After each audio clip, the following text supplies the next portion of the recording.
Hey now, we are getting over, and I am the Silver King, Adam Silverstein, here to lead you through these hard times.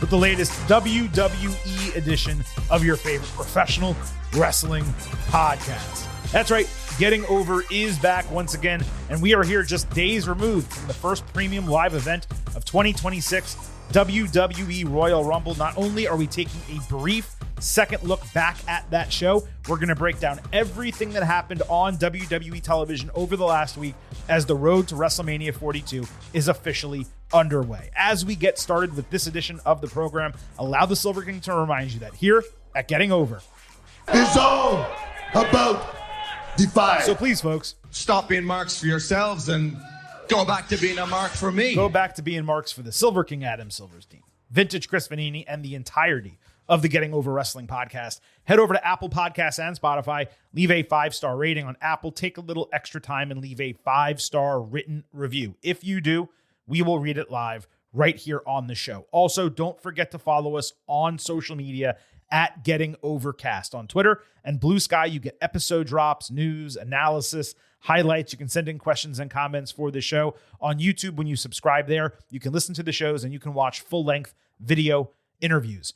No matter where you want to find us, you can do it at Getting Overcast. All right, Vintage, welcome into the show. It has been a hectic day. You and I getting situated so we can actually discuss the last week in the world of WWE, but we're here now. We're ready and raring to go, and we have an absolute ton to discuss, not only from the Royal Rumble, but of course from Raw and SmackDown.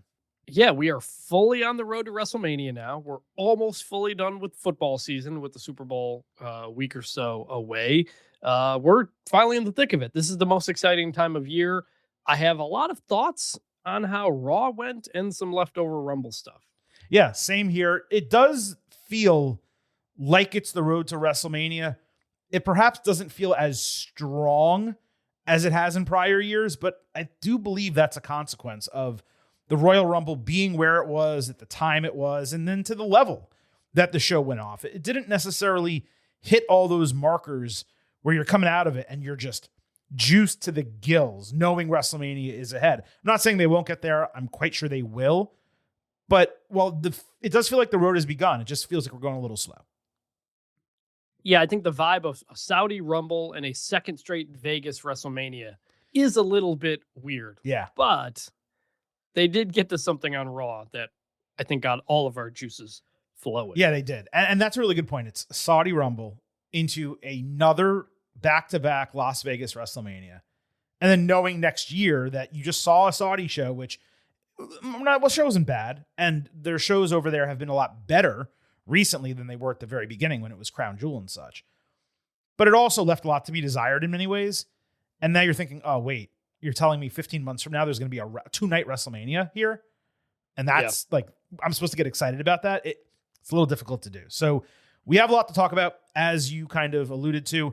We're going to start with a WWE Royal Rumble second look, quick additional thoughts from the show. It's only a 4-match card. Won't take more than a couple of minutes. After that, we will, of course, hit the main event, the big topics coming out of Raw and SmackDown, and then the good, the bad, and the ugly, breaking down everything else across both of those shows. So starting with the Royal Rumble second look, we got a lot of comments, a lot of interaction, both on social media and in our brand new Slack channel, which I'll tell you about momentarily. But we didn't get many questions specifically that came our way coming out of the Royal Rumble, which is a positive this week because we're actually a bit crunched for time taping the show. But I would say in the future, make sure that you're asking these things in the appropriate time windows. That way we can include them here on the instant analysis. We probably had more communication and chatter around this than anything since the build to WrestleMania 40.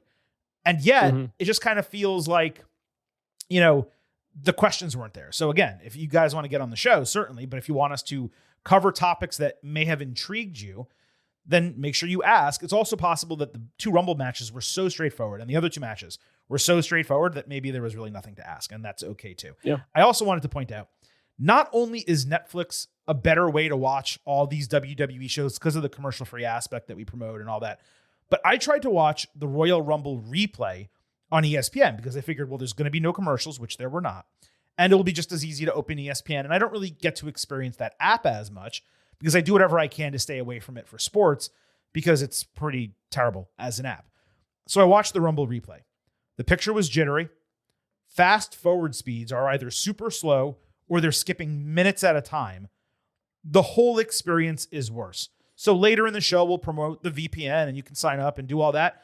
But Netflix is pretty much the only way that I can watch WWE premium live events. I can get away with, watching Raw with commercials or SmackDown on USA Network. Those are fine. But for a PLE, for me, it's Netflix or bust at this point. It is a better experience in every single way. I just wanted to kind of put that out there. And of course, you discussed your first experience on the instant analysis episode. And I should not continue without mentioning that if you're stumbling upon this episode of the program and you haven't listened to us before, we have an entire WWE Royal Rumble instant analysis podcast that is waiting in the feed, and you should absolutely make sure you listen to that before you listen to the remainder of this show. I'm not trying to get you off this episode, but just make sure you listen to that Royal Rumble instant analysis. Anyway, Chris, 4 matches on the card. Some quick additional thoughts on each of them, and then we can move on. AJ Styles versus Gunther. I did land on 4.75 stars, A+, because it was an A+ match, no question. The psychology and character-fueled portions of this really made it masterclass in many ways. The way Styles, every single big move that he did felt monumental, and then every time Gunther returned, dragged you back down into that pit of despair. Oh my God, is Styles actually going to retire? And it just was excellent. You felt the stakes. It was so intense and so physical. The only thing preventing the perfect 5 for me was the arm nudge finish, which we talked about, and not having one more hope spot at the end where he got a real close false finish. And you said, oh, that was it. Like, he was saving his career. I wanted a little bit more. I wanted 3 more minutes, a little bit more drama. That's why it stays away from the 5. But this was great. And the delay playing Gunther's theme, letting Styles' loss sink in, oh my God, can you really believe that just happened? That was perfection at the end of the match. I think as we look at the AJ, build up retirement as a whole, we criticized it seemed like it was happening so quick and all this kinds of stuff. Obviously, we don't like it happening at Saudi Arabia. But I do think the uncertainty of that, whether or not we believed this would be the end or not, added to the feeling of the stakes you had in the match, where you legitimately did not know who was going to win. We both picked Gunther, but there's a part of you that thinks there's no way they would have AJ lose and go out like that. And that is, technically speaking, getting worked. Yeah. That is buying into the story that they're selling. And that feeling I had during the match added to it. And that's what pro wrestling is. I wish we could see more AJ Styles, but we're not. That's the story. That's the feeling you're supposed to have. And I can appreciate that more in hindsight. Yeah, no doubt. And I think it probably hit even better for casual fans who weren't, up on trying to analyze whether this is or is not his retirement and what he could or could not do on the back end. I would assume it hit even harder for them. And they did knock this out of the park. And it was really nice. The final send off, this little quick run he had, getting to fight CM Punk, getting to fight Shinsuke Nakamura last year, the Finn Balor matches, the John Cena match. And we pieced it together last week on the Tuesday show, how he really did have a retirement run. It just happened under our noses. We didn't realize it. And I thought that was pretty cool as well. And you're supposed to kind of be upset about it. That's you are. When someone retires, you are, and they're a babyface, especially, you're supposed to be upset about it. No question. WWE Championship, Drew McIntyre and Sami Zayn. I had no additional thoughts here. 4 stars, A-. Anything that you wanted to add? Nah. Men's Royal Rumble. I'm sticking with this 3-star B- grade I gave. Considering how few wrestlers got pyro in the Royal Rumble matches, I entirely missed the fact that Obafemi was one of them on Saturday. One of a handful of people. You're talking Cody Rhodes, Charlotte Flair, Obafemi. I mean, that was the level. Roman Reigns, I think maybe Brock Lesnar. That's the list. Rhea Ripley also. So 6 people. And Obafemi was one of them that got pyro. It's a neophyte wrestling his first PLE match, his second main roster match. That's how much they believe him. I thought that was cool. Both in kayfabe and reality, it was absurd to have space for Mr. Iguana and La Parka, but not Finn Balor, let alone Carmelo Hayes and Kit Wilson. Not having Melo in this match, given how over he has become and how well you've booked him on SmackDown, to give them credit, that's insanity. I somewhat understand not putting Kit in just due to Saudi Arabia. I don't recall him being live on SmackDown either, as absurd as that might be. But Chris, it was a total waste of 2 spots forcing the AAA guys in there, especially as surprises, and not ensuring that Melo was in this match. Well, that's what happens when suddenly you have a lot of other wrestling companies and it's not just all your people. Melo, we'll get into it, but Melo did obviously wrestle on SmackDown and got a huge ovation. So it's not like he wasn't part of the weekend, at least, but it's a fair point. Yeah. We talked about Brock Lesnar getting eliminated like he was nothing during Jey Uso's entrance. Unconscionable. But Penta's elimination was ridiculous also. And Lesnar eliminating Femi, only to then get eliminated in such a shrug fashion, was so damn stupid. They should have been using Oba. If you're going to just throw Lesnar out of the match, let Oba throw him out of the match and set something up for the future. Also get him a massive pop at the same time, you know? Yeah, that is my biggest takeaway of this is still how many things they like half teased and didn't fully tease. And it was very frustrating watching back some of the highlights, looking at some of the photos. It's like, oh yeah, this person went face to face, except they didn't do anything. Mm-hmm. They didn't sometimes put hands on each other. Obviously Oba and Brock did, but they didn't at the like peak moment. And that was very frustrating. Again, the booking of those individual moments in the match. LA Knight being eliminated by Cody Rhodes did not make a shred of sense when the Vision guys were left, and that's clearly the storyline that they're running. But Knight, really, he should have been in the Final Four, considering his return moment was one of the biggest of the entire match. He's someone fans wanted to see, and if you want to get heat, continued heat on like Gunther or Logan Paul or something like that, you have them eliminate LA Knight late in the match when you think, oh my God, they might win. That's what you need to be doing. The only one who was still left was Logan. Like, why not have Logan eliminate LA Knight? That makes all the sense in the world. The Cody part was strange. LA Knight did eliminate Theory and Bronson Reed, so like he got some of it on there, but it felt a little bit fleeting. But like as he was eliminating them, then you have Logan come on and eliminate him, and it's very easy. Yeah. Gunther never should have been in this match. We said this Saturday, but it was completely unnecessary. Accomplished absolutely nothing, and this really was for the men a poorly booked Rumble. Compared to what we saw last year, which was great, one of the better Rumbles. They had so many opportunities to give us fresh moments, yet time and again, they just chose not to pull the trigger. So disappointing. They took zero risks in this match. And you could just tell the way it was booked, they're like, let's be as safe as we can and ensure Roman Reigns wins. And that's it. Well, they set it up, which is what I'm saying. They would put guys face to face and then they wouldn't do anything. And it's like I don't think it was. I gave it a B, but it was not far from being a great Rumble. I don't think. Like they set up a lot of moments that they didn't do anything with. If you just did a couple of things, you would. My biggest problem with this Rumble is there was zero memorable things about the order of operations and like the setup of it, the entrance, with the exception of the two AAA guys. There was really nothing wrong with that. Yeah, it was just what happened in between the two bells. Like it wasn't the setup, it was the execution. But the execution in this case was not like the wrestlers did a poor job. This was the person that put the match together, and I don't have the agent in front of me right now, but whoever put the match together, and Royal Rumbles are difficult, man. Like it's why they would take Pat Patterson and they'd put him to the side and say, go work on this for a month. You know what I mean? That's all he did. And he did the best he possibly could.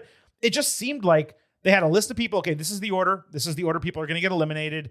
Let's make sure we do these three things, and then whatever else happens.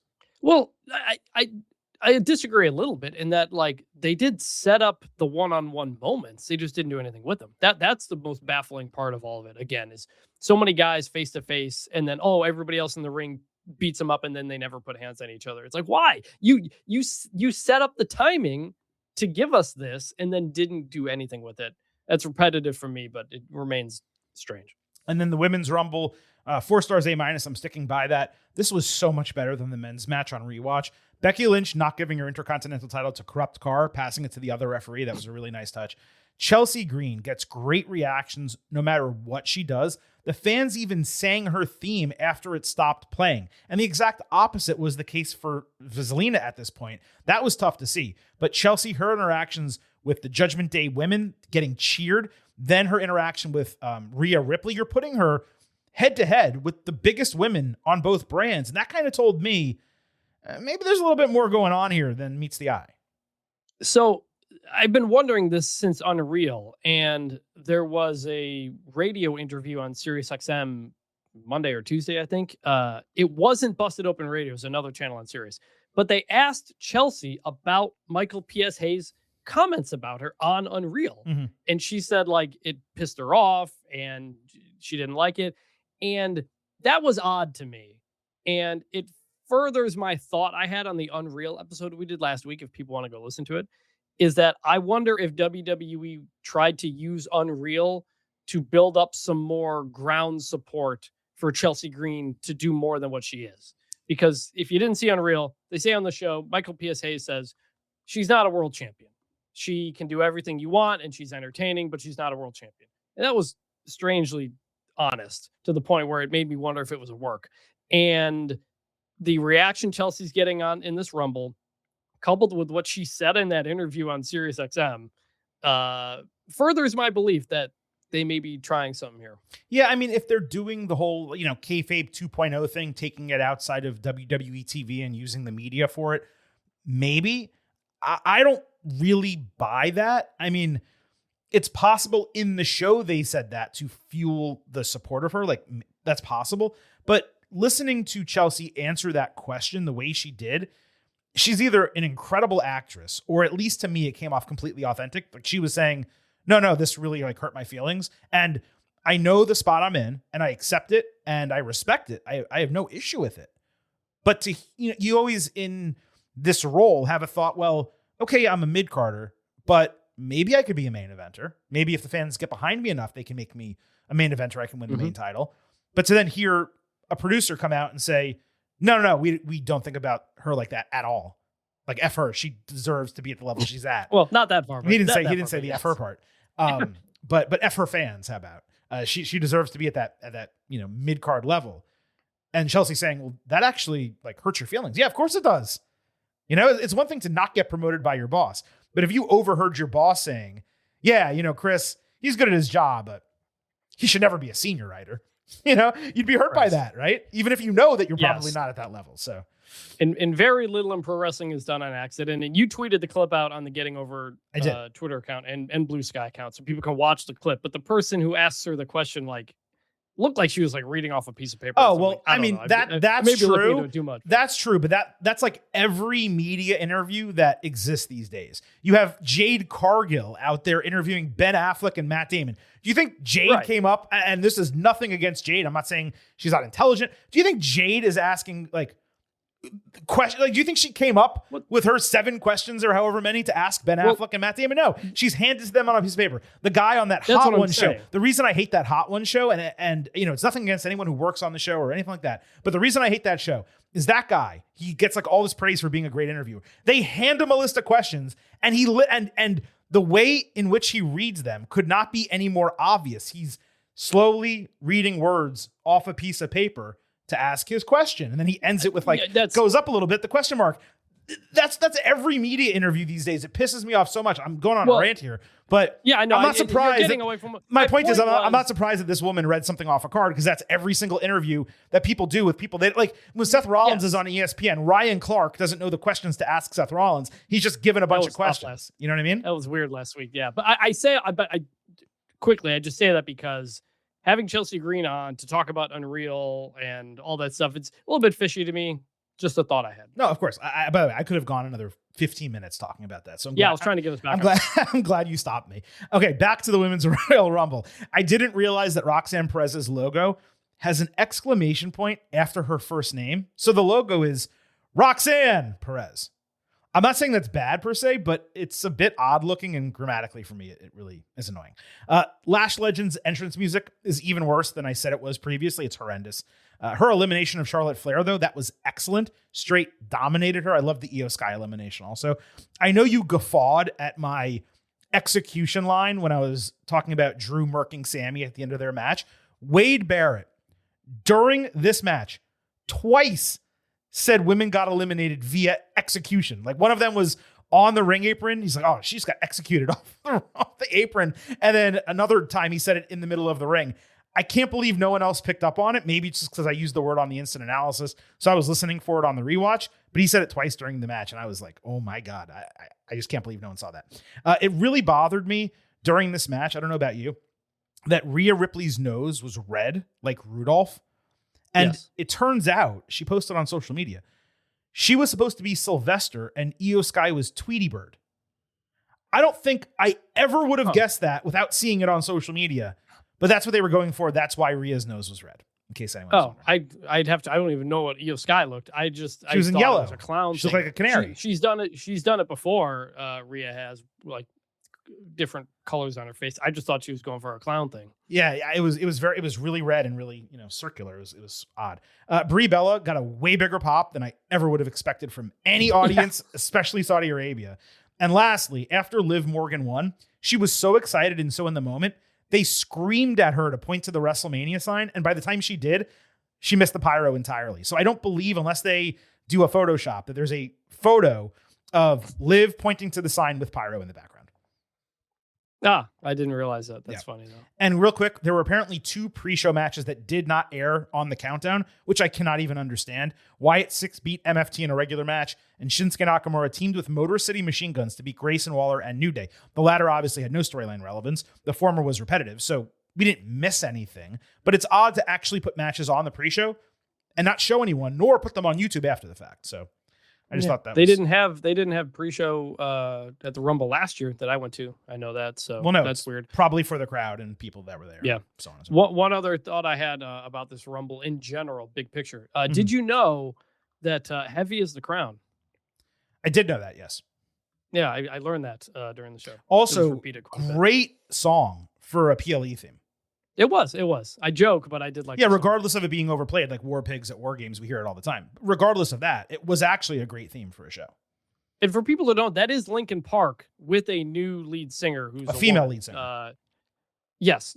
She took over, I want to say, like within the last year or so. So yes, if you were wondering, yes, that's the case. And she's good, and they're good with her. It's still different, it's a different vibe in some ways from the original, but yeah, nobody can be Chester. Yeah, you can only do what you can do. Exactly. All right, we got a ton of show left. That kind of wraps up the Royal Rumble, puts a bow on it for all of you. The main event and the good, the bad, and the ugly are both coming up. But I'm afraid I've got some news. Couple quick items and then a longer topic for you here at the top of the show.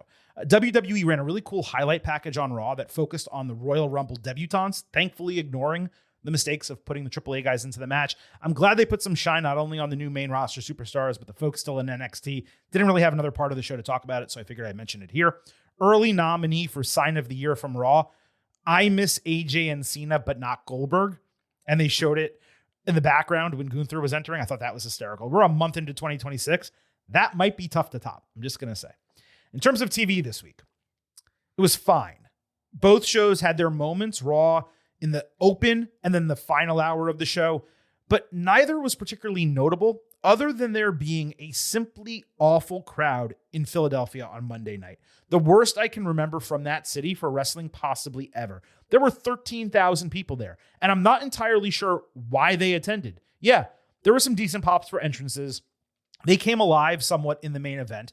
Maybe it was a combination of the crowd being mic'd up poorly and the fans themselves not being that hype, but even moments that I expected would be red hot, Penta going on a run in a match, Javon Evans going on a run in the match, Stephanie Vaquer doing Devil's Kiss onto steel steps. You couldn't hear anything. I posted this take on our social media, and it's so interesting to me how randoms come out of the woodwork, all saying the same thing. Maybe the show wasn't that good, almost like they're bots or something. Who would pay for such a wildly expensive thing? But to speak to that point, even if the show wasn't that good, and I think you and I both agree it was not, they should still be going apeshit for the biggest stars, babyface comebacks and matches. People love Penta, and no one seemed hype about really anything on the show. Even in the main event, you had Roman Reigns and CM Punk throwing barbs at one another, and the crowd did react to them, but it felt like half of what it would have been in New York or Montreal or Chicago or somewhere else. I never thought I'd say this about a Philly wrestling crowd, but be better. That was real rough on Monday night.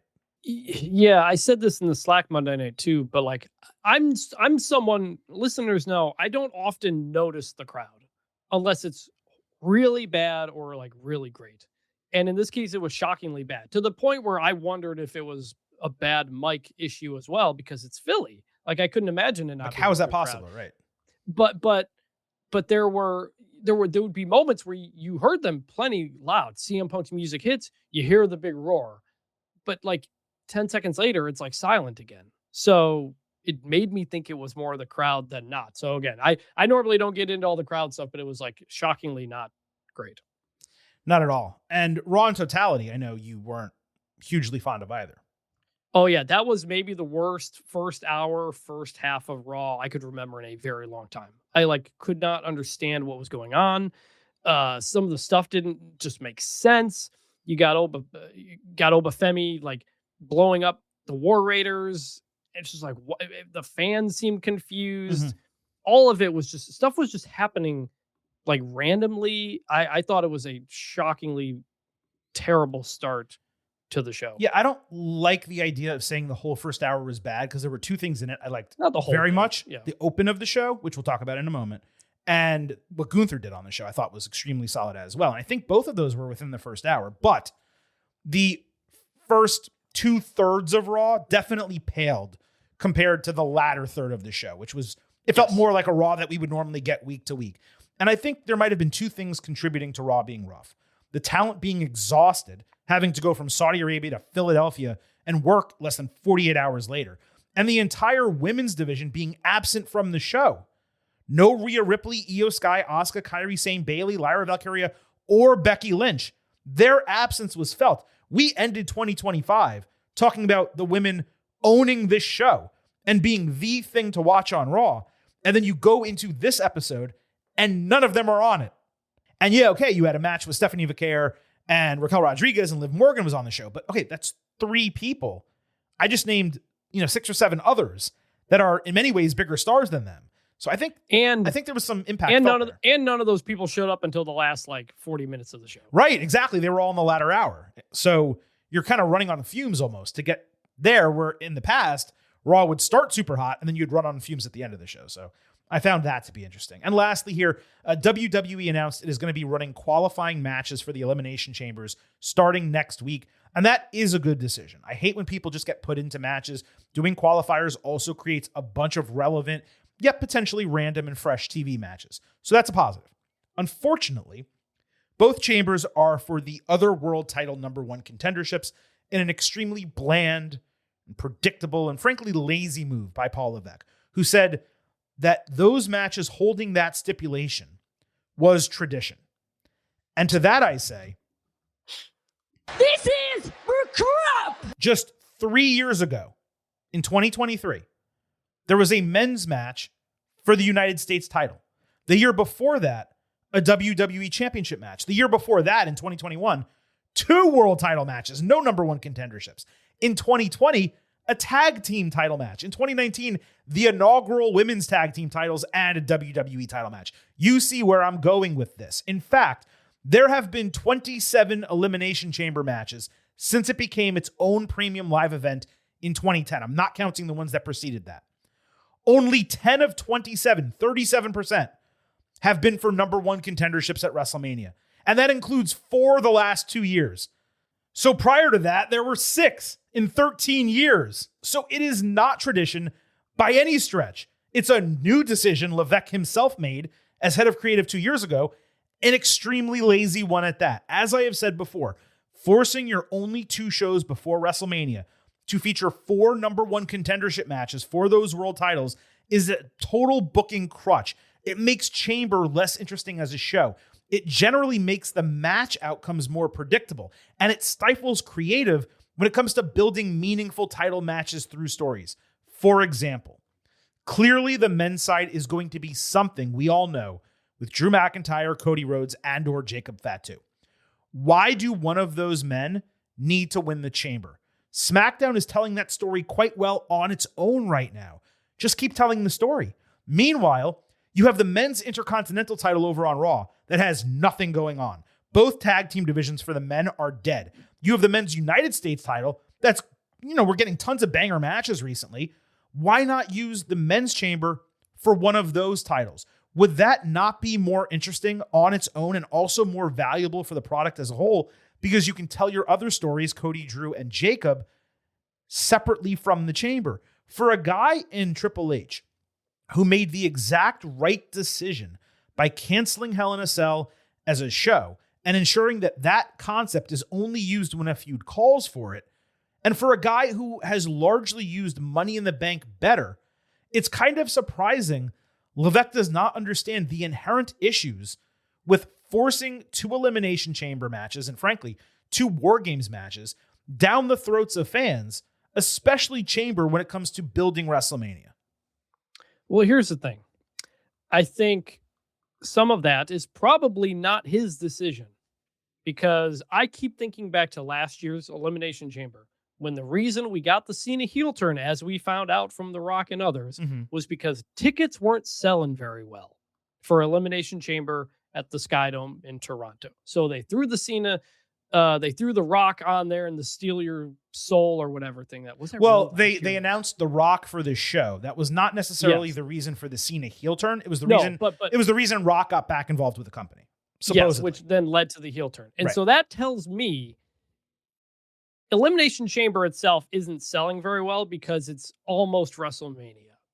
And they're trying to keep it to make it feel important and not just a show between the Rumble and WrestleMania. And the only way to do that is to give it massive stakes by having these be number 1 contender spots. You know what are bigger stakes than number 1 contender spots for WrestleMania? The championship on the line. Put the WWE championship on the line in Elimination Chamber. But how often do you believe someone will lose the match? It's happened before. Before Bray Wyatt won on Elimination Chamber, took it into WrestleMania. It's a great way to ensure that a title change happens before Mania. It's great. Which goes back to me saying this is mostly lazy. I think it's lazily see that as the way to make the show feel as big as possible, which is like, this is the big one going into WrestleMania, so therefore you have to be here for it because we've got number 1 contender spots. That to me, I think, is what is really going on here, and that's why they're not moving off of that. It's obviously not tradition. It is Elimination Chamber may not be. It's not the Rumble. It's not WrestleMania. What can they do to try to make it feel bigger? And that's what they fall back on. And book better matches. That's the answer. It's not just lean on the crutch of number 1 contenderships inside this structure and then calling it tradition when it's not. It's total bullshit. Is the fact. I hate it mostly because to me it just devalues the Rumble. Like the idea that if you have a storyline where someone wants to win the Rumble and they miss it and their dream is over, well, we know their dream isn't over anymore. Cena made that clear last year. Well, yeah, but Cena was also a case where he put himself in that match because I'm John Cena and I can do that. That's true. Most other people, you still need to qualify. They're doing the qualifier, so you'd have to win your way in. To be fair, it is. It's true. So there's something to that. But at the same time, it's such a crutch because guess who's going to be in this match? Cody Rhodes and Jacob Fatu. They're taking 2 of those spots. You know how I know? Because they're the ones feuding with Drew McIntyre. And one of them's going to win. You know how I know? Because they're both probably facing him for the title at WrestleMania. So we already know. You want to talk about not selling tickets? Why am I going to buy a ticket at a really expensive cost going into the show if I already know pretty much the winner of one of those 2 matches? If the championship is on the line, all of a sudden we're having a whole different conversation. And I'm not saying that this year would have been the perfect year for the title to be on the line, but it could have been. It could have been. And I will also note the benefit of winning the Royal Rumble still is you get to pick your champion that you go against. And generally the Royal Rumble winner is treated on a higher plane, although last year it was not. Cena obviously won Chamber and then main evented night 2. So, it can be different. And by the way, not sure if we've discussed it on the show yet, but since I mentioned Money in the Bank, that is not transpiring until September 6th this year. That's a massive change. The latest, you know why? The latest the briefcases have ever been awarded is July 18th. It's happened as early as May. It's happened in June. July 18th. It's happened 3 times on that date, ironically. It's the latest it's ever been.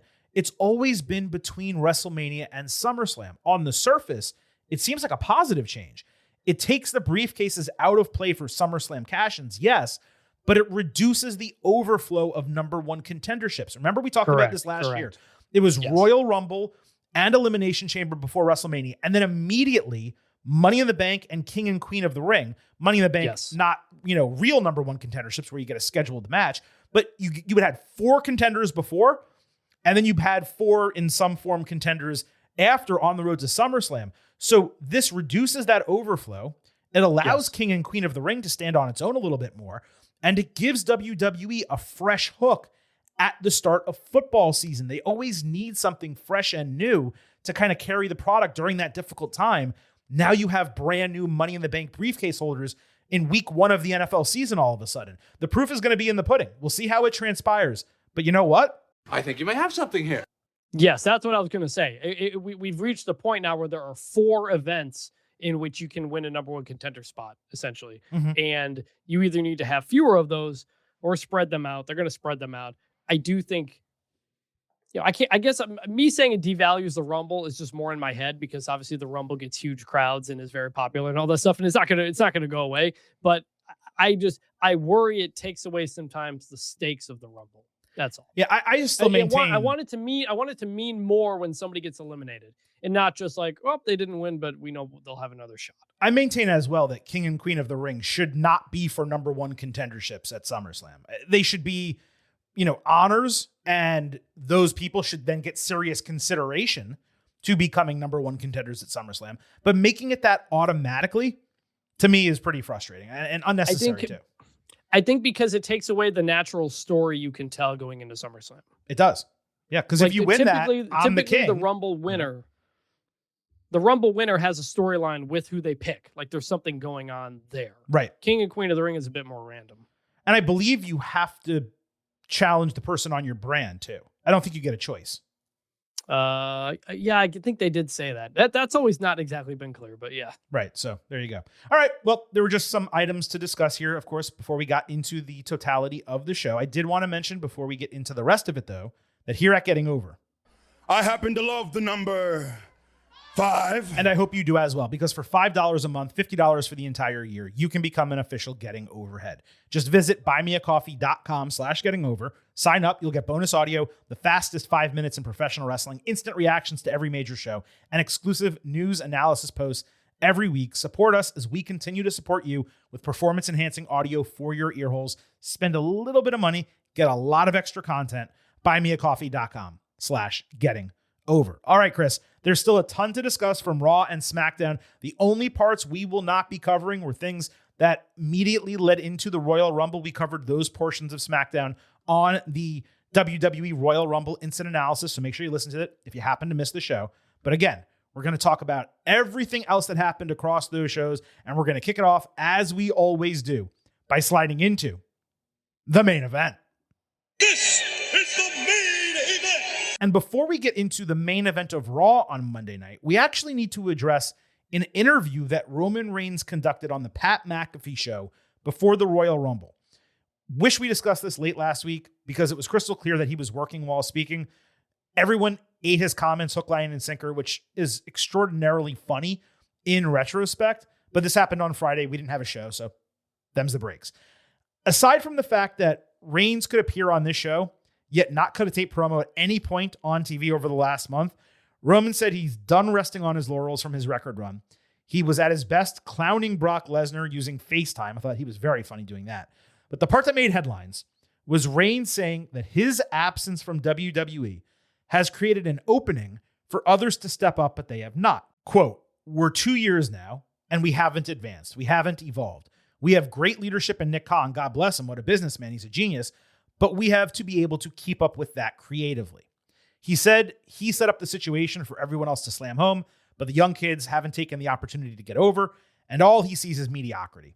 Even though he was working when speaking about the talent, he is right that WWE reached an apex, and it seemed like creative understood that it needed to remain fresh and unique because we had seen so much of that on television. And over the last year plus, it has not really been like that. What he did not say in his comments, of course, is that John Cena's retirement tour completely dominated the main event scene in 2025. And given the difficulties that surrounded that, hiccups and altered plans, those were understandable. But that's only one part of the card. There have been plenty of moments where lack of creativity has frustrated. Early in 2026, it seems like WWE is on a much better track, kind of creating a fresh slate going into WrestleMania. But Roman's comment was not only interesting on its face, it was made funnier in retrospect after everyone ate it up with a spoon, thinking he was shooting on the company, frustrated. He's going to leave WWE only to turn around and have it be part of what he's doing in his return. Yeah, I mean, I saw it when it happened at the time. I didn't realize it was going to blow up the way it did. I didn't think much of it. Anything with Roman unless he's doing an interview with what the New York Times or whatever is a work and Right. talking about or something. Yeah. you know, if it's on TV, if he's on McAfee, we know it's going to be a work.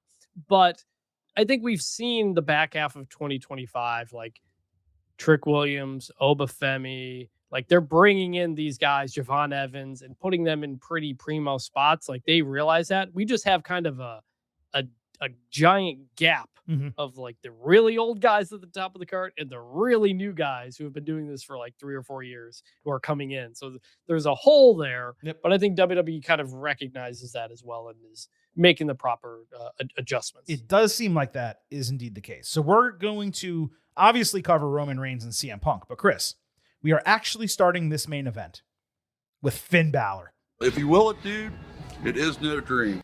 Anyway, Why are we doing this? Balor I know got... this is your show. Oh, first of all, okay. this is indeed my show. This is my show. My show. But no, they mentioned him in the opening segment or in the main event segment, so we need to talk about what happened with Balor on the show. It feeds directly into it, but it's also the first time we've ever been able to do this. So we're starting the show, we're 40 minutes in already, but we're starting the show, the main event, with Finn Balor. He got a promo package saying this is a business about respect, and that's how he's approached his entire career, except he doesn't feel it reciprocated in WWE. He said he's been showing out his entire career, yet Adam Pearce disrespected him by not putting him in the Rumble.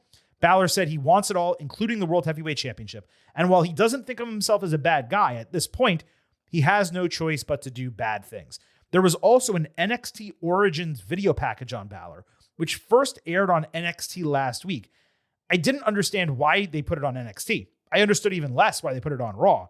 But we got 2 packages of Finn Balor in one show. We got a Balor solo promo singling out the world title, making tons of sense within his character and his career arc, sounding legitimate for the first time in a long time. I am not all the way in. I have learned my lesson, folks. But WWE previously had my interest when it comes to Finn. Now, it has my attention. I'm assuming this push is only going to go so far as Balor Punk at Elimination Chamber. Then it's back to the mid-card he goes. But beggars cannot be choosers. I will take what I can get. I like it. I like it a lot. Yes, CM Punk versus Finn Balor at Elimination Chamber. CM Punk wins and moves on to face the guy he talked to in the main event. And that's not a prediction. That's a spoiler. I appreciate them putting in the effort, but we can move on to the actual. Did you important enjoy thing. the package with Balor at least? I thought it was bizarrely babyface. The NXT one. Interesting. Oh, the NXT one was babyface, but the one that he Yeah. cut the promo was still heel. I mean, he was saying he was a bad guy. That's why I was kind of confused of like, how am I supposed to feel with these two things? The juxtaposition between them, and they were very far apart on the show, but the juxtaposition between them, you're right, it was a little bit odd. Anyway, the real main event of Raw. Roman Reigns came out, which was actually impressive that he was there for the entire show rather than being the first segment in and out. Especially Not true, because they showed him pull up to this arena like more than halfway through the show and get out of the car, to which case I was like, all right, I guess he's just going to show up whenever then. The timing and the way Adam Pearce runs his show, I've got some problems first of with, all, which Stone we'll Cold get Steve into. Austin has showed up 5 minutes before a main event segment before, but he's there the whole time. They just, when they showed him arriving, they pre-taped it, I know. or they sent him back out in the car and brought him back in. The point is, Yeah. Roman Reigns was there the entire show. He didn't open, which is what I would have expected. But people were talking about him, sarcastically. Oh, well, glad he won the Royal Rumble. We're not going to see him now until April, or, whatever the case may be. He's on the first show on Raw in Philly immediately coming out of Saudi Arabia. I thought that was pretty interesting. Anyway, Reigns soaked in the adulation, noting how he won his first title and lost his last title, both in Philly. He also recalled getting booed while winning the Royal Rumble there, but this time he wanted the crowd's help to determine whether he challenges for the title that he made, the WWE Championship, or he couldn't even get the second half out because fans chanted CM Punk, who interrupted immediately and actually dissed Reigns by going straight into the camera, talking shit to Balor for what he said in the earlier promo. Roman was insulted. He's like, what, you're talking about Finn Balor while you're with me in the ring? I thought that was funny. But Punk rightly pointed out, dude, you're the one visiting my show. Pretty funny back and forth with them over Balor in the moment. Then Punk, offhand, dissed Drew McIntyre as a potential option, calling him the easy way out for Roman, before doing a call and response with the crowd to prove Punk is the one who should be chosen. Reigns actually stood up for McIntyre, saying Drew is 4 times bigger than Punk, and he outsmarted him. He had Punk crying over a plastic bracelet. Punk bragged about murking McIntyre inside Hell in a Cell, so Reigns bragged about beating him for years, but then Punk got Drew's back and said, it was your cousins doing all the dirty work. You didn't necessarily beat him on your own. Roman said the bloodline is both the only reason WWE is successful and the reason Punk had an opportunity to return to the company. Punk said Reigns and his family actually held the company hostage, and he doesn't get credit for appearing quarterly and not doing anything. He said Roman followed in his footsteps with Paul Heyman having his back, and while Reigns did have a longer title run, it was nowhere near as strong as the one Punk had. Punk put Reigns over as box office, saying he's not mad about his schedule, but Roman is the one choosing to be a part-timer while he's there visiting 10 different countries in 3 weeks. Punk then went back to bringing the Shield into WWE, saying he's proud of what Reigns has done, but McIntyre is the easy way out because Reigns thinks he can beat Drew, and he knows he cannot beat the best in the world. Reigns responded, well, you know what? I'm just going to let him take it from here. You're making all these towns because you took a 10-year vacation. I'd be trying to get it in as much as possible, too. And by the way, that's a new sound drop on this show. And the second thing, I learned from you. I learned from you. The only thing I learned from you is what not to do. Let's get one thing straight here, Phil. You wouldn't be here without me. 2 years ago, or whatever that was, when they wanted to sign you back, who'd you think they came to? Who'd they ask if it was all good? Me. I made the promise to Paul, and I kept it. And I did the best I could, I really did. But I will never forget 10 years ago or so when you go on your little best friend's podcast, running your mouth, making my life harder than it ever should have been. And then I let you back here, and what do? You screw me. You take my wise man, you try to brainwash my cousins, and you almost brainwashed me. Because at War Games, I shook your hand like a man. What we say, Z-Bros or some stupid shit like that, huh? Nah, I shake your hand, I look at you like a man, and what do? You mock me in my back when we're walking up the ramp like I'm some little young boy. Well, guess what? I made my choice. I could pick you because you're the biggest star available. I could, yeah. I could pick you because you're on Netflix and you're on the best show. I could. But no, I'm picking you because I hate you. I've always hated you. And WrestleMania is going to be the best day of my life because in the main event, you will acknowledge me. Oh! Yes!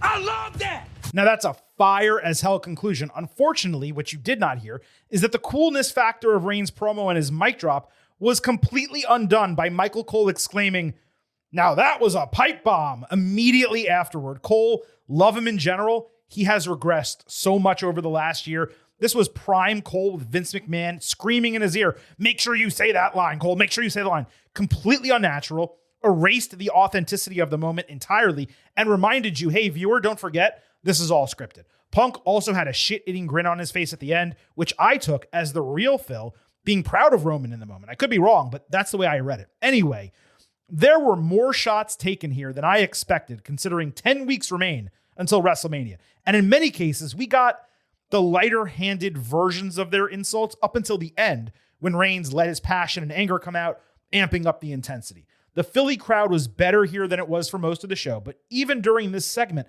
I can't say that it was as hot as I'd expect, given the barbs that were thrown. Still, this was the best part of Raw. It was a really hot start to the WrestleMania feud, a pretty damn memorable segment, all things considered. It explained the handshake at War Games. It revisited what Punk did at the end of that show, War Games itself. We posted a picture on social media for your reference. It dipped into their extended history, some of which was not addressed in the build to last year's show that you vintage were angry about. And it created opportunities for them to revisit some of these individual points over the next couple of months, such as the Shield and the podcast. I'm not going to say I was suddenly foaming at the mouth to see this match, but it did amp me up significantly, especially comparative to how I entered Monday night. And it is undoubtedly the right decision for the show, given all the changes that transpired following Seth Rollins' injury. Reigns also successfully set himself up as the heel side of this feud, even if fans were unsure about it in that moment on Monday.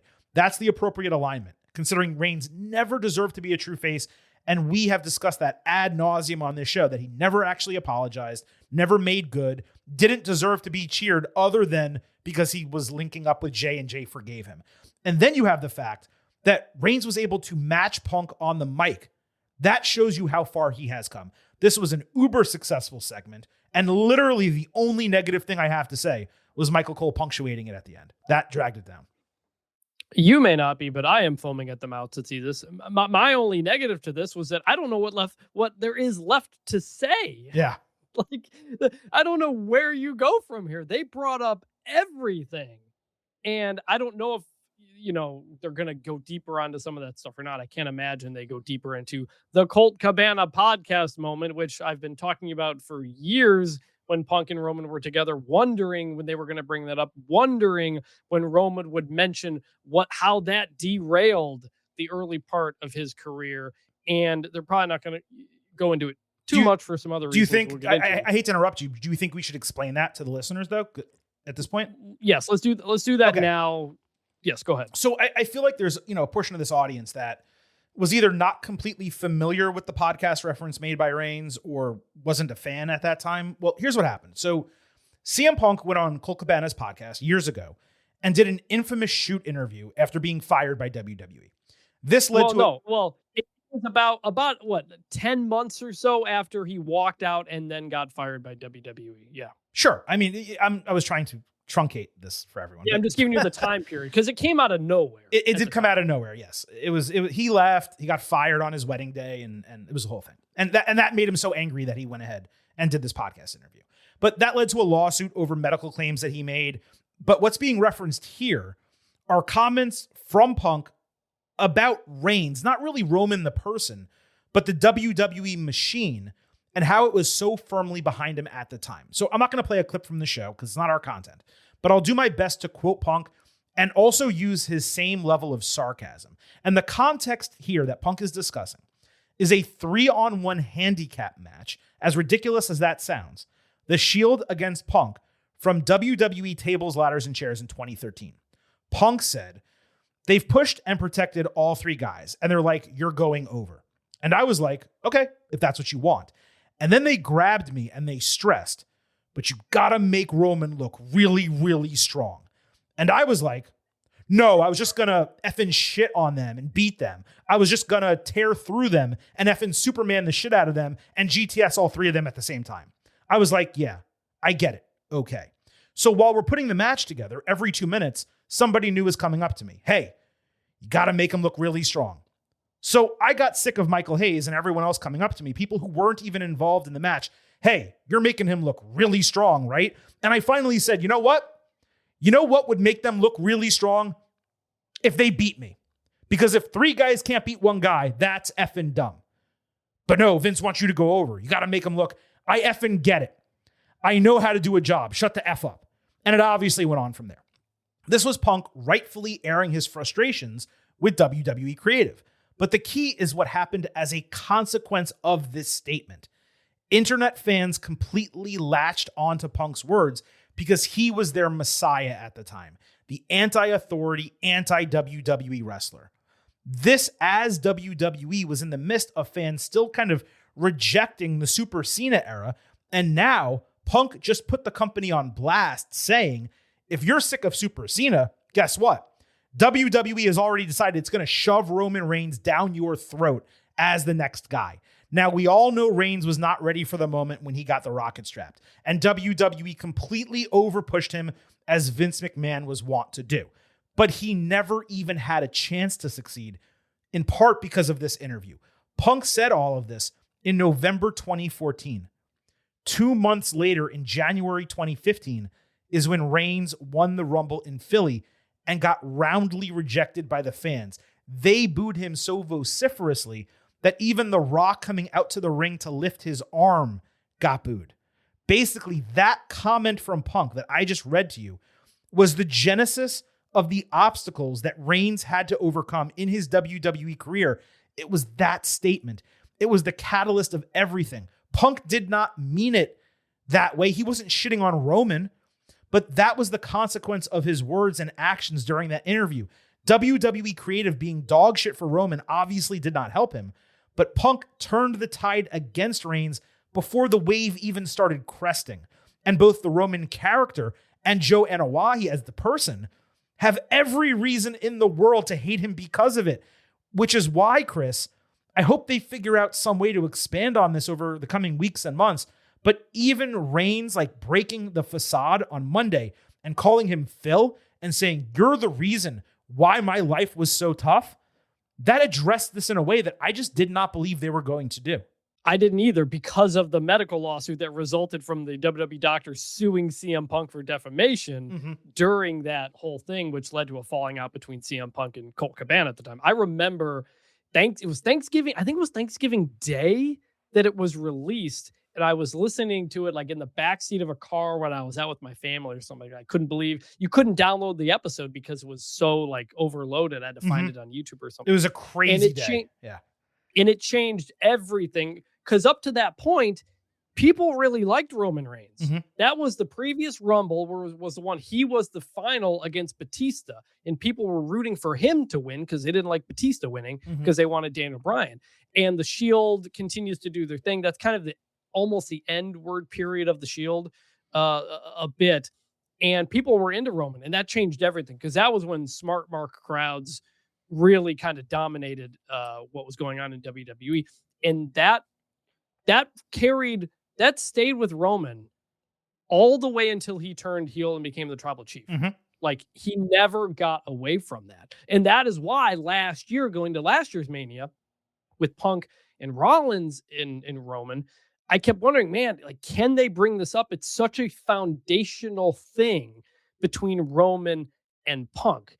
And so I don't think they're going to make the whole thing out of that, but it is such a key thing to explain why Roman is saying, "Why I hate you." There is some realism in that. Absolutely. And it's why this promo between the two of them, this might be segment of the year in the meaties, or promo of the year, however you want to go. It's got a chance, for early promo of the year. We don't really do that award, but yeah. Yeah, like, these guys spit unbelievable fire. Much of it, all of it true, much of it very real. And that's why the back half of this was so strong, because it wasn't Roman talking in sarcasm anymore about how great he is and how he carried the company. No, it got personal at the end. And you could tell there's no thinking about what the next line is. It's this real emotion coming out. And that is always what makes the best promos. And that is why I think Punk was smiling at the end of it. Just like when he smiled when he'd go face to face with Becky, because he loves to get the best out of somebody else. And they both brought it out of each other. Yeah, the end of that segment was Joe and Phil. I mean, in every possible way. That was Joe getting the stuff off of his chest that he's wanted to say in a public forum to this guy who didn't ruin his career, clearly, but made his life so much more difficult than it should have been. They not only rejected Reigns, this was the genesis of the CM Punk protest chants. It was why every single thing that they tried to do with Roman got rejected before they even kind of got started with it. The Shield was already broken up at this time too. So there wasn't really a way for them to kind of go back to that or hide him a little bit. He was out there in the open. They decided he was winning the Royal Rumble, and they stuck to their guns, and they refused to move away from what the fans wanted. And what the fans wanted was largely fueled by what Punk said. And Punk Punk did not say Roman Reigns is a bad person. He doesn't deserve this. He's not good in the ring. He didn't say any of those things. All he said was WWE is trying to shove this guy down your throat. And here's the example that I have of that. And he wasn't even saying it to hurt Roman or hurt the Shield guys or anything. He was just saying, this is my frustration with the company's creative. I'm putting it out there. Here's one example. And the fans took it and ran with it. It was also a little bit too of, hey, Seth Rollins and Dean Ambrose come from the indie scene. They're cool. You like them. You know them. Roman is a WWE-made guy. He's different than them. And it changed everything, because Roman wins that Rumble, goes to face Brock at Mania 31, and they have Seth Rollins cash in to win the title. If the Punk thing doesn't happen, if the people are behind Roman at that time, that Rollins cash in doesn't happen. No, it doesn't. All of wrestling history is different. Yep. Like that's how monumental. I've always assumed the plan was for Reigns to win that match and Rollins to cash in, a little bit further down the line. But that's an all-time WrestleMania moment. It made Rollins doing it that way. What's he like without that? It's impossible to know. Exactly. And so that's why I always bring it up, because it's such a foundational moment for Roman, the singles wrestler, and CM Punk's departure from WWE. Yeah, no question about it. So yeah, I'm glad we kind of explained that and went over it a little bit for everyone. It's also just a great refresher and explainer in terms of why that promo was so damn good on Monday night. But there are some other tertiary topics to cover coming out of this segment. I saw some fans say that McIntyre got completely thrown under the bus. I mean, like, yes, to a degree. He definitely took some barbs from both guys. But if you paid attention, and I kind of outlined this earlier, each of them actually defended Drew from the other's shots. Punk pointed out that Reigns only beat him so much because of the bloodline cheating. Reigns pointed out that McIntyre completely manipulated Punk in their feud. So did McIntyre catch strays? He did. Were all of them necessary? Probably not. It was a little bit too much. But I didn't come out of it too bothered because of how they contextualized everything they were saying. The problem is most fans don't pay attention to the context. They just hear McIntyre getting shit on, and that's it. Yeah, that's exactly what I was going to say. It Yeah. was like, yes, they did defend him, but no one's going to remember the defenses. I was surprised how many negative and not negative, but dismissive things they said about Drew, to the extent where I think WWE's got a little bit of work to do to kind of Agreed. make up for that. He needs to get something on SmackDown where he's in the ring with a mic. I heard Phil and Joe, talking shit about me and blah, blah, blah. He runs them down a little bit. He needs to get his back, basically, at them. Basically, remember last year when Roman destroyed Seth Rollins and kind of what he represented? And then the next week, Rollins was able to come back and get some shots on him. Yeah, or maybe it was that, or maybe it was 2 years ago. One of the 2 years. But Roman it was 2 years ago. It was 2 years ago. In the build to the tag team match is what it was. Yeah, and it was like, all right, that's a little much. You got to give Seth an opportunity to come back here, and that's how I feel about this. No, you're 100%. Like, Drew needs to get a segment on Friday, where he says some shit back, and then they can drop it and move on. But they were a little heavy-handed on it, even though it made sense because Punk does legitimately hate him in kayfabe, and Reigns went through like a 2-year feud with him where he was like the main protagonist, or I guess antagonist in that case, to Reigns. For a long time on that show. So it did make sense for them to, both dislike Drew and dismiss him, but you also can't really be dismissing the WWE champion when he's your other main guy. And he also is feuding with Cody Rhodes. And he just had a dominant showing, by the way, at the Royal Rumble 48 hours earlier. And they also kind of, not buried, but they really looked down on SmackDown and USA Network too. They did. Roman's like, this is the main show. It's on Netflix. I was like, oh, all right. They did indeed do that. Ironically, it was exactly 2 years ago that Reigns called the World Heavyweight Championship, which he's now challenging for, a quote loser bracket title. He previously called it a consolation prize. Now, he was heel tribal chief at the time, and he hated the person who held that strap in Rollins. And to be fair, late last year, he did indicate he had interest in the World Heavyweight Championship. Still, it is ironic that this is now the title he's going after. The point is, though, he's not going after the title. He's going after the person. Yes. I had two other notes on Roman. Mostly his look, the beard. Mm-hmm. Longer than it's been in a long time. Little unkempt. Kind of. Yeah. When he first turned heel during COVID, it was really long. And then eventually got shortened up. So he kind of has gone back to that. Coming out in a Carhartt jacket was interesting and just different from what we normally get from him, as opposed to either the jumpsuits or various things. And then he takes that jacket off to reveal a new, I believe, OTC1 shirt that looks horrible. And they're just sticking with this OTC1 stuff, which I can't believe. All right, so I absolutely hate OTC1, but I did not think the shirt looked horrible. The design of it was pretty cool. I guess because it's not as... I will say it was less of a wrestling shirt. It was almost like an Ed Hardy type of shirt. Well, it was like a kind of a spray paint type of shirt. The one is the bad part. If it just said OTC in the middle, that's kind of cool design. It's gold and white and black. It's a little bit fresh. Yeah. But yeah, again... if you want Cody Rhodes to be your QB1, okay. Like, that is a moniker, and it is a term that is common. And go ahead and use it, right? It's fine. There's no such thing as, like, what is OTC 1? Original Tribal Chief 1? There's not a depth chart of original tribal chiefs. That's what the O That's what means. the O stands for. We need OGA1, the original El Grande. This reminds me of, it's very loose, but this reminds me of my favorite comedy sketch of all time. Sam Kinison, he's talking about there not being food in the desert. And he basically says, no wonder people in the desert are hungry. Go to where the effing food is. You don't need one. I butchered that, by the way. Please go watch that comedy special on YouTube. I get it. It's my favorite comedy special joke, whatever you want to call it, of all time. Yeah. Segment. But it's the whole point. Original is one. You're being repetitive for no reason whatsoever. Just go with OTC. That's what fans are not chanting OTC 1. They're chanting OTC.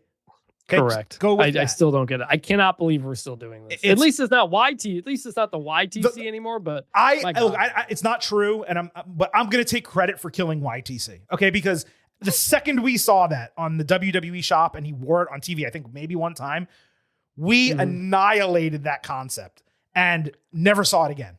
Well, and he, I remember, had OTC on the Titantron when he came out. When he came out with YTC, it was doubly confusing. Oh my God! I don't know the one. Plus the 0 is the Roman Reigns logo, so you can't even quite tell it's right. An O. So it looks like TC1. It's a total debacle. Yeah, the shirt. I just want to quote Vince McMahon in WrestleMania the arcade game. I'm concluding by saying I like the shirt. I hate the one. That's it. The one question that remains when it pertains to Roman Reigns here is how much of him we're going to get. 10 episodes of Raw left, plus the Go Home SmackDown, where you often see people from Raw. It's the Go Home to WrestleMania. That's 11 TV opportunities. We should, keyword should, be getting him 5 more times. I'm going to set the over-under for 3.5. I'm going to take the over because I got to imagine he's going to be on TV 4 times before WrestleMania. My best guess is he does not appear again until March 2nd. That's going to be the first Raw after Elimination Chamber. Let Punk and Balor build for the next 3 weeks. It's only 3 weeks. The show's in Chicago. That's cool. Then Reigns shows up the following Monday. And really, if he does, he should be on 5 of the final 7 weeks. 4 would at least be acceptable every other week on the way into the show. So, Chris, it should be 5. I think it will be 4. The over-under is set at 3.5. What's your pick? I'm taking the over, especially if you count like a SmackDown the day before Mania, even though this is a Raw program. No, it counts. I'm saying out of 11 total shows that he could be on. I think we'll get there. I do agree that we probably won't see him for a couple of weeks, which is why you get everything out now because Punk's going to go into the Finn stuff and then you come back to it in a few weeks, which I just in general don't like. I hate that we just kind of have to bake in the fact that Roman is probably going to be out in and out until Mania. I don't want to accept that. It's the problem with the part-timer, so to speak, main eventing Mania, which continues to be a thing. So I'll take the over, but maybe I'm just being optimistic. Well, the other issue too is that he's declaring for Punk. Now Punk's going to be in a title match. And if Punk loses, right? Because you have to at least have Well, here's the thing. He wants Punk. Does he interfere in the Finn cost Punk Balor to have Punk win because he wants Punk? Look, there's 0 chance of this. I'm just gonna say. But the setup is not it's not going to be a triple. Dissimilar. Not doing a triple the setup threat. is not that dissimilar though from Io Sky, Bianca Belair, and Rhea Ripley last year. It is similar as a setup. We are not going to get Finn Balor in the main event of WrestleMania. Everyone knows this. I'm just saying the setup is really similar. And if Reigns was to cost Balor, then Balor would deserve something. I mean, I don't know what he'd get, but maybe if Reigns does win or if Punk wins and retains, he gets a title match on the back end of that. Again, I don't know. All right, now that was just the first of our 2-part main event here. But before we get to that second part, Silver King does need to remind you that whether it is Raw, SmackDown, and NXT or premium live events on Netflix, I am all in with NordVPN. It's easy to set up, a drastically better viewing experience each night. You get the same high quality streams, except they become commercial-free shows. All you have to do is sign up at nordvpn.com/gettingover. Open the app, quick connect to another country like the United Kingdom, open Netflix, and watch your program of choice. That's going to be crucial for both Elimination Chamber and WrestleMania coming up, especially for those of you with Comcast or YouTube TV. NordVPN also allows you to get around online censorship or surveillance and protect your private data when web browsing. Plus, one NordVPN account, it can be used on 10 different devices. To get the best discount, go to nordvpn.com/gettingover. Our link will give you 4 extra free months off the 2-year plan, and there's no risk because Nord has a 30-day money-back guarantee. So improve your WWE viewing, save money, browse safer online, and get the best discount for the best VPN at nordvpn.com/gettingover. All right, second part of this main event, we are sticking with Raw, but we are moving over to the Vision because Raw opened with Braun Breaker tearing apart the announce table, threatening commentary, and saying he would take apart the entire show before the Vision eventually came out, held him back. Paul Heyman then ranted in the ring, agreeing that it's Adam Pearce's fault, saying he approves every visa, so he knew who was going to be not just in the Royal Rumble match, but in the mask. Breaker then threatened Pearce to meet him in the ring, so he came out with security, reminding that Breaker drew his own number, and the last person to wear the mask was Austin Theory. That is false. The last masked man we saw was Jacob Fatu, who did not need to be in the mask at all. Anyway, that's true. Pearce said he'd give Breaker a gift anyway. He would allow him to keep his job after stinking up the Royal Rumble. Breaker and Bronson Reed would add him down the ramp. That allowed LA Knight's theme to distract with a huge pop as he attacked Theory and Logan Paul with a chair in the ring. Breaker then questioned Heyman's entire plan. Undoubtedly one of the hottest and freshest starts to Raw in a while, especially since it was a cold open, which we never get anymore. I particularly enjoyed how it wasn't Breaker throwing a fit and Pearce kowtowing to him, but actually standing up for himself, with Breaker seeming defeated by management for really the first time. Everyone played their parts well. Manic freaking out Breaker is the best Breaker, and this was a compelling hook overall. Much better start to the show than with the walk-ins, and we don't need to have this every week, but if once a month we can get something like this, the product is going to be better for it. I'm in the minority on this. I recognize. I didn't love this for a few reasons. One, I didn't like starting the show out with this. It should have started with Liv Morgan. If you're going to close the show with Roman Reigns, with your Royal Rumble winners, what are your biggest couple of things coming out of the Royal Rumble? One of those has to open the show the next day or the next show. And so often WWE doesn't do that, and they did it here. I was like, Braun is like the 6th or 7th most interesting thing I had coming out of the Rumble. And then for it to play out the way he did, and like you said, basically like backing down, giving up to what Adam Pearce had to say, like, I didn't love that either. What did you want him to do? I don't like this Braun Adam Pearce thing. I'm not really into it. And there's a point toward the end where before it's almost wrapped up, and I think Braun like looks back in the ring or something like that, and he goes, "What are we doing, man?" Like, he says that, and I was like, that's my feeling on this segment. I mean, that's not the way he said it, but that was the feeling that I had. He looks dumb for LA Knight getting one over on them. He didn't get anything out of it. Pearce looks great, but I don't care about Pearce like nearly as much. So I thought this whole thing was just, the tone was off. But I'm in the minority on that. I recognize the good parts about it, and most people liked it. I just thought it was a strange start.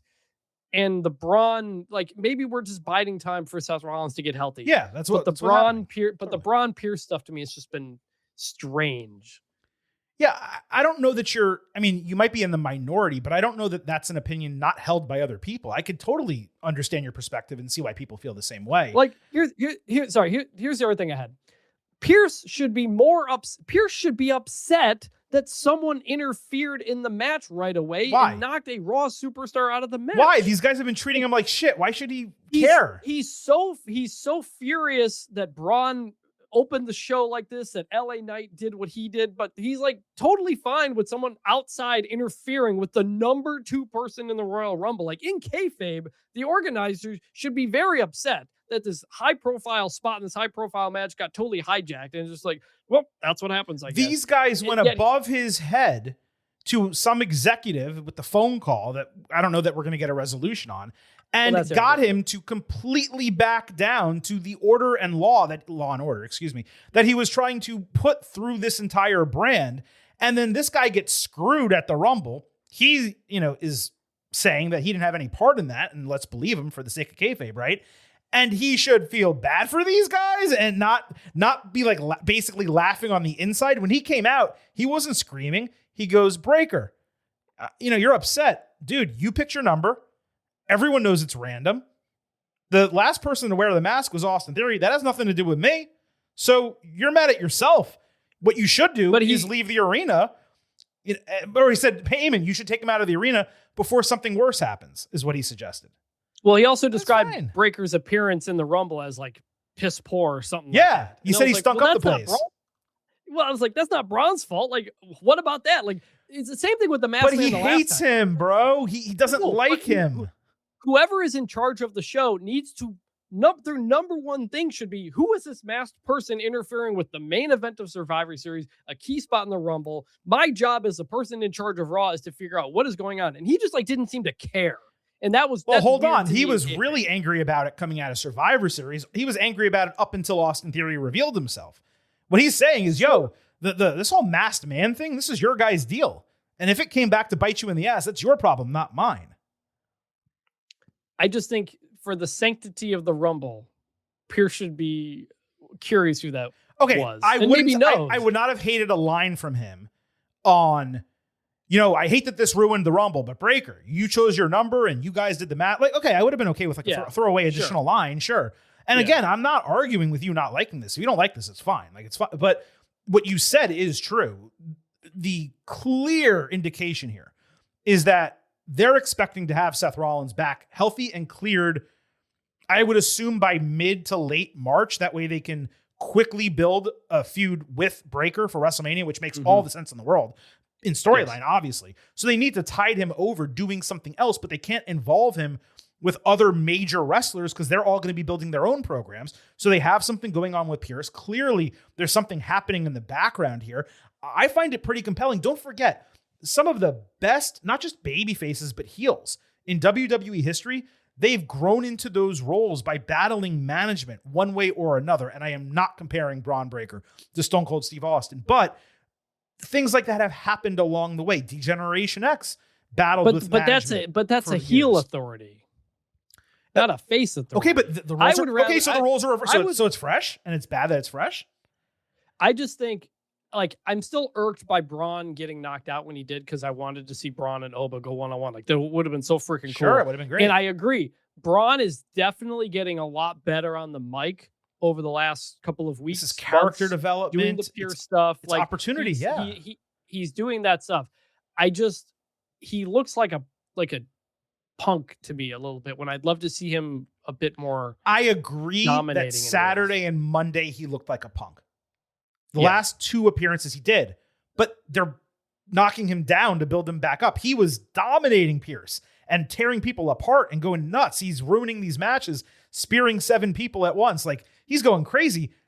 Pierce was upset about. He was upset about those matches getting ruined. It's okay to look like a punk a couple times, though. Like, he has to. The heels have to get a little bit back, and if this is what they get back before then Breaker goes on his like crazy run again, that's okay. It's a tough spot because Seth got hurt and it wrecked all the plans for all that kind of stuff. But having the Vision be the anchor of the show, it's not working the way I think they hoped it would. Well, it's difficult without Rollins. Them anchoring the show with Rollins worked, and everyone else being kind of secondary and tertiary, that worked. Now not having Rollins, and you're saying everyone needs to kind of step up a level, it's really difficult. I mean, it's just how it's going to be. There was more from this. Let's knock this out. Heyman confronted Pierce about 30 minutes later, demanding he book a Breaker versus Knight match before saying please on the back end. Pierce declined because he said he already walked Knight out of the building. So someone did get punished. He'd walked him out of the building. So you're saying he didn't do anything about it? He did. No, that's why I'm saying it's inconsistent. That's what I'm saying. But then he suggested, he's like, hey, you should probably do the same with Breaker before he does something wrong. Heyman warned Pierce not to speak about him like that in Philadelphia, so Pierce shot back, F around, and find out. And that reminds me, Heyman's been bullying this guy for weeks, and you're mad that he's standing up for himself? This is fine. Then we saw Breaker snap, learning that he wasn't going to get the match, so he left the arena himself. I continue to enjoy these confrontations between Pierce and Heyman, but Pierce forcing Knight to leave the building, that was nonsensical because LA interrupted a segment in which Breaker was interrupting. So didn't Knight solve the problem for Pierce? Why would you ask LA to leave? That to me was weird. Also, I didn't love LA Knight getting kicked out of the building because I want to see him. I was like, right, why are you doing that, face Adam Pearce? But that's also, it was weird. It was just weird for Heyman to ask for a great match that we want to see, and then for Pierce to be like, no, you're going to get this one, which is not quite as good.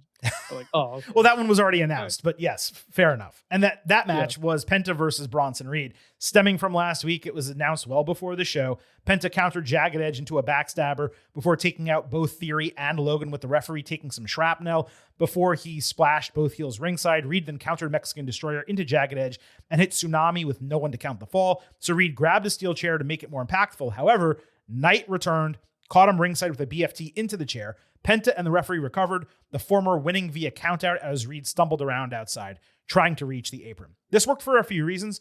It showed Knight's anti-authority gumption. Reed was kept strong by basically having Penta beat and only losing due to happenstance. And Penta didn't have to take the L after being cost by distraction. I'm not saying it was anywhere near as satisfying as a clean fall, but it accomplished more from a storytelling standpoint than a straight-up match would have. And it feels like they're actually doing something significant with Knight for the first time in a long time, maybe? Yeah, I don't know what to make of the LA Knight stuff. Like, I'm glad he came back. I'm glad he was on the show. I'm glad impactful thing. I'd love to hear from him. I don't think we got any promos from him after returning at the Rumble. So we still haven't heard from him and what he went through to come back and all this kind of stuff. So maybe we'll get that next week. So I'm intrigued. Like, again, the Vision is kind of the anchor of the show right now. Mm-hmm. And if LA Knight's involved with them, that's good with me. All right, folks. Well, that wraps up the main event, but we still have a bunch from Raw and SmackDown to discuss. And we're going to do it as we always do, by grading the good, the bad, and the ugly. Hey, yo. Survey says one more for the good guy. Say hello to the back. Don't sing it. Bring it. Dominic Mysterio made his return 90 minutes into Raw. Not only is the neck tattoo far darker, it has been connected to a whole scheme of ink that he's clearly building out. He introduced Royal Rumble winner Liv Morgan, who came out in, well... It looked good, but she's got me saying, hey now! The Hey Now Championship is officially on the line. Liv Morgan in the tiniest black leather shorts I've seen in my entire life, and a white t-shirt that said "Hot Girls Love Dominic Mysterio," something WWE could actually sell, by the way, against Jordynne Grace with, as she said, the guns out from SmackDown. I believe it was 2 weeks ago. Vintage, the Hey Now Championship is up for grabs. What say you? You know, Liv's trying to win the title back here, I believe, right? She and Roxanne were the first winners of it. They were indeed. I'm gonna stick with Jordynne Grace for now. I think Liv obviously looked fantastic. Also, not too different from kind of what we always get from her. So I'm gonna stick with Jordynne for now. We're gonna keep this title reign going. This was the closest to Liv when those Daisy Dukes, when she cut that promo in the crowd, like 18-ish months ago, when like all of a sudden you're like, oh wow, that's a main eventer right there. And not just because of the way she looked, but like that promo segment where she also looked amazing. I got to tell you, I would have switched the title here, but for the Hey Now Championship, it does need to be unanimous. And this is certainly not unanimous. So still Hey Now champion, Jordynne Grace with the guns out from SmackDown. Anyway, Liv got You Deserve It chance and put herself over as the greatest Rumble winner of all time. She said she's not ready to make her decision before announcing Raquel Rodriguez to the ring as her best friend, sister, and next women's champion. Raquel said that she's happy to celebrate Liv, but was bothered getting eliminated by her. Morgan said she did it because she knows Rodriguez is not selfish. They now both have title opportunities. Raquel played along. She asked Liv to stay backstage so that she can win the match on her own, even though you could tell, based on her facial expressions, she didn't totally buy what Morgan was selling. I'd say good job here addressing the moment from the match and its importance. Otherwise, it wasn't that much of a segment, but it did set the stage nicely for what we're expecting from Judgment Day and for the main event match on the show, which of course had the title on the line. Yeah, I think this should have opened the show for a couple of reasons. I think Liv was, 1A, 1B, maybe 1C with AJ, kind of biggest story coming out, and would have loved to just open with that momentum, and the reaction that Dom got and she got was fantastic. You deserve it, chance, all that stuff. Dom, like, he hasn't been on WWE in a month or so at least, because he is injured. We didn't get any update on that, so I don't know what the status of that is. I'm curious. Hope he comes back. Hope he's able to get back, obviously. He's not really Dirty Dom anymore, though. The mustache is too thick to be dirty. It's just a good mustache now. So I don't know if keep going. Also, the way he's dressing, he's trying to show off his arms and neck because of the new tattoo. So he's not in the like messy type of gear anymore. They need to do some rehabilitation. Not that he's not over or people don't like him or anything, but they got to get him back into what his character is for whatever they're going to do for WrestleMania. Him being on TV obviously is a huge positive, but he really does need to start working and developing a storyline sooner than later. My guess is it might be on hold until after Elimination Chamber. You all know I've projected Dominic Mysterio, Finn Balor for the Intercontinental Championship at the big show. I still think we're going in that direction, but of course we need to get there. And the first step is Balor, losing the World Heavyweight Championship match to CM Punk, assuming that happens again. Yeah, and Liv posted her and Judgment Day FaceTiming Dom after winning the Rumble, which was really cute. That was really cool. I thought Raquel did a good job here, like made good points, and I was wondering when she was going to get to and remind us that Liv eliminated her. So I'm glad they did that. I thought this was all very solid, addressed what it needed to be addressed, and celebrate Liv. Who knows if Dom's going to be on TV or not back, but obviously leads into a match.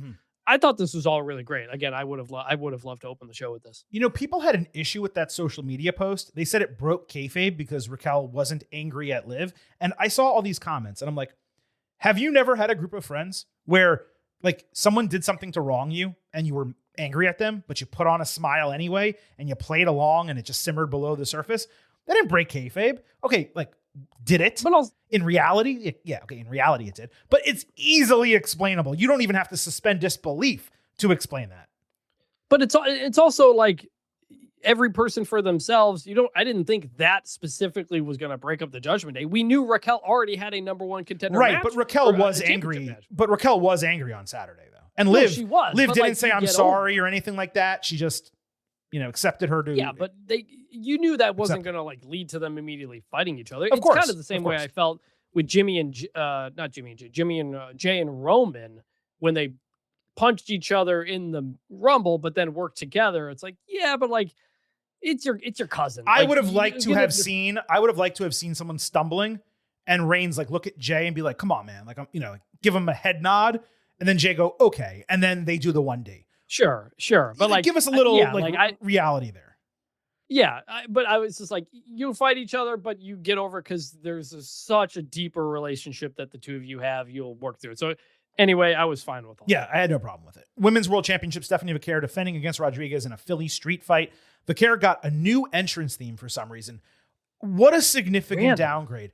The pyro that accompanied it was awesome, but the rising horns were completely mistimed. I have no idea why production couldn't get that right. I don't understand why whoever is in charge of entrance themes didn't leave well enough alone. This change doesn't even make sense. She debuted last year on NXT. She said multiple times that she loves her theme in interviews. It was one of Def Rebel's better recent efforts. This was generic bullshit. I don't understand this at all. Bizarre. I was so confused. Like, why, if you have a theme you can use, why would you downgrade it? It's absolutely mind-numbing. Anyway, they at least wore appropriate street fight clothes, which is always appreciated. This was appropriately the main event of Raw. Raquel hit a rope-aided jackhammer-style slam and then somewhat softly powerbombed Stephanie through a table that Vaquer had just set up. Rodriguez then wrapped a chain around her injured ankle, slamming Stephanie into the barricade and ring apron. Stephanie avoided getting squashed with the steel steps, blasting Raquel with kendo sticks, only to take an announce table lid shot to the dome.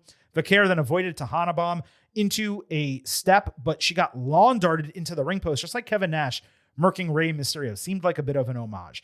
Then Raquel powered out of Devil's Kiss, hanging the champion in the top rope.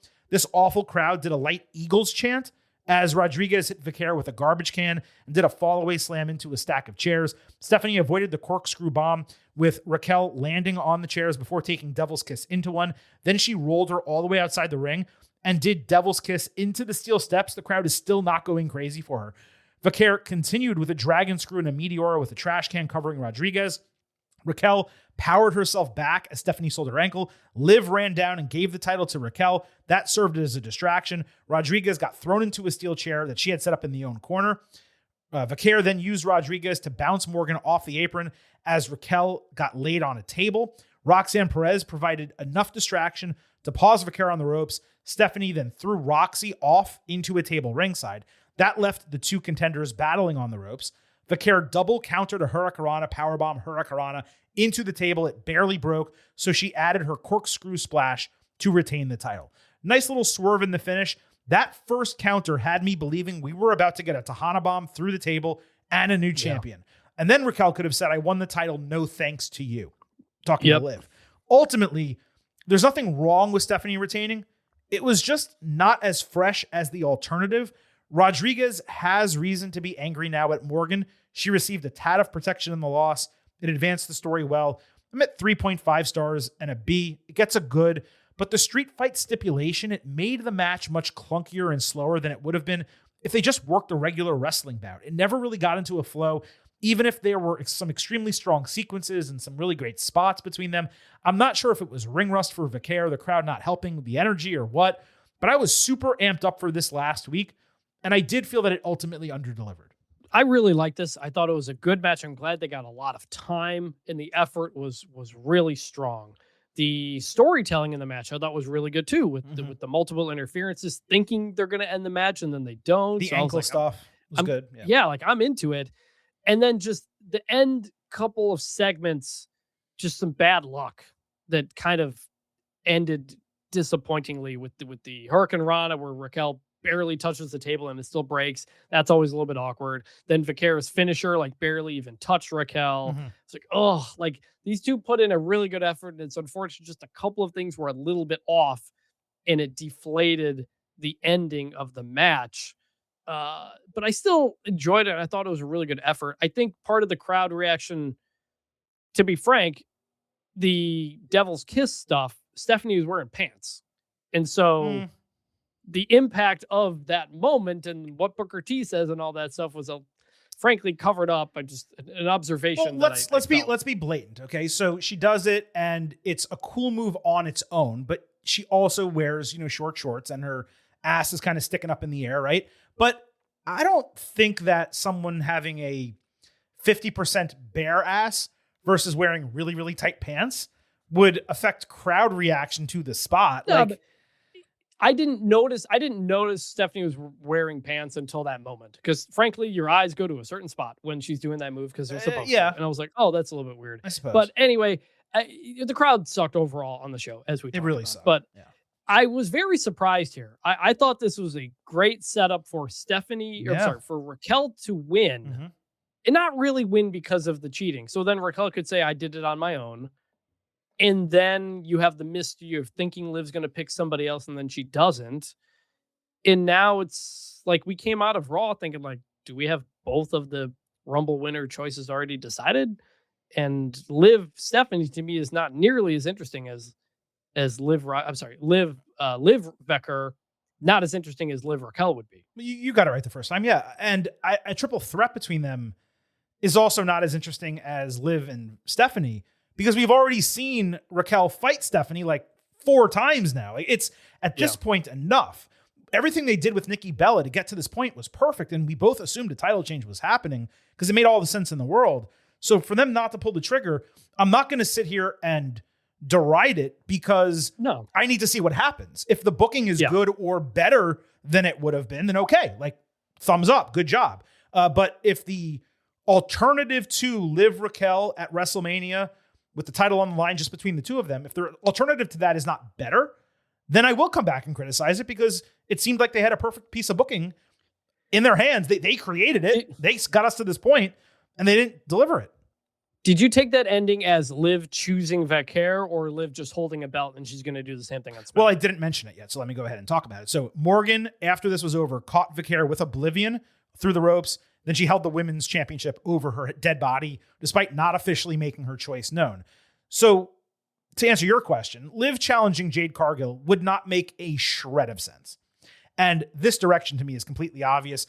I did not take it as Morgan declaring in that moment she would be fighting Vaquer, but it was pretty obvious what the visual was telling us. The only question that remains, I mentioned it a second ago, is whether Raquel makes it a triple threat or they feud on the back end of Morgan winning the title. At this point, considering Raquel has already lost clean and has previously gotten so many opportunities, I would probably believe that it's fresher to put her with Perez in the tag team match, whatever they're going to do, and circle back to this after Mania. You can sow seeds of doubt throughout the entire build where she paints a fake smile on her face for Liv, despite being angry, and Liv wins, and she comes up to the ring and she's celebrating with her. You could have Raquel turn on Liv at WrestleMania.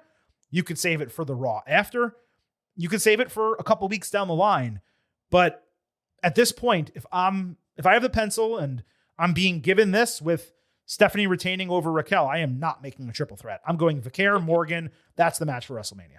I think so too. But you know what would have been an interesting way to do it?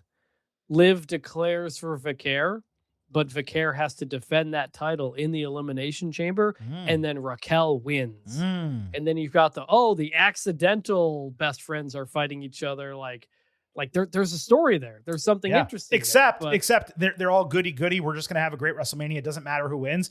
And then 2 weeks before Mania, Morgan lays Rodriguez out. Beats the ever-loving crap out of her. No, the other way around.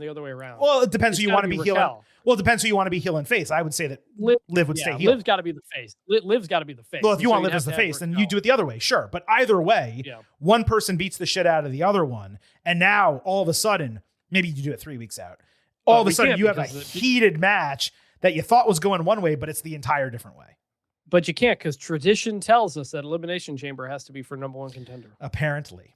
AJ Styles' music hit, getting a massive pop before Gunther emerged to a chorus of boos with the career killer moniker firmly established on the Titantron. He even mocked Styles' entrance, like arms akimbo, head down, whole deal.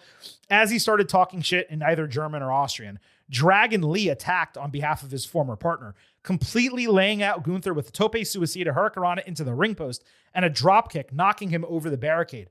But as Dragon went to launch himself into the timekeeper's area, Gunther caught him with a ring bell, locked in the sleeper hold until he got pried off. Then he did it again, hanging Dragon over the top rope until his body went limp and fell to the floor, which is not something we have seen on WWE television in forever. Gunther then put his jacket back on calmly and left, and he was dressed more like you prefer.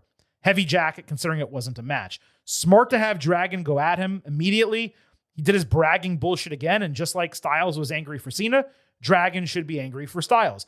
It was perhaps not the best segment, but putting Dragon in the forefront of a storyline with a man as prominent as Gunther, that's only going to help his profile, and it has long needed help. Plus, that visual of Dragon's dead body falling to the floor, again, when the hell have we seen something like that in WWE with any recency? I'm thinking Big Boss Man and The Undertaker as the last time we've actually gotten something like that.